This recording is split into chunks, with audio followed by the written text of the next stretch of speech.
لکم فیہا فاکہۃ کثیرہ منہا تأکلون، اور تمہارے لیے اس میں بہت پھل ہوں گے، بہت پھل ہوں گے، منہا تأکلون، جن سے تم کھاؤ گے، جن میں سے تم کھاؤ گے۔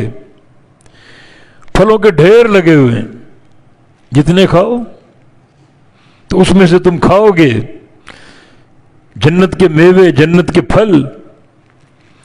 تو یہاں تک اہل جنت کا بیان۔ خلاصہ کیا ہے؟ اہل جنت اللہ کے پیارے مقرب بندے ہیں، یا عبادی کہا گیا، اور ساتھ ساتھ ان کو خبر دی گئی اب نہ خوف ہے نہ غم ہے۔ غم کا تعلق زمانہ ماضی سے، جو پیچھے خبریں گزر گئیں، بیت گئیں، بعد اوقات غم اندر نقش ہو جاتا ہے، اب کوئی غم نہیں، ختم۔ اور نہ کوئی خوف ہے، اندیشہ جس کا تعلق زمانہ مستقبل سے ہوتا ہے۔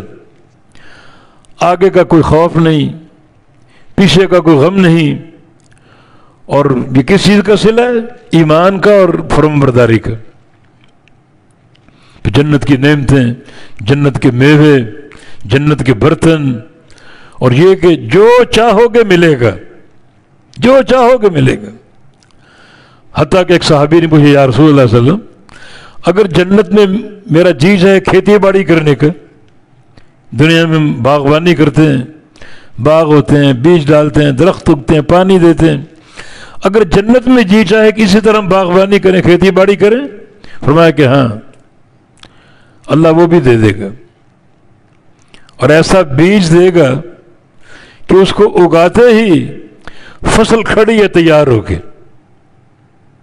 کوئی درخت ہو، آم کا ہو، سیب کا ہو، انگور کی بیل ہو، بیج ڈالا نہیں اور پھل پک کے تیار ہو کے کھڑا نہیں۔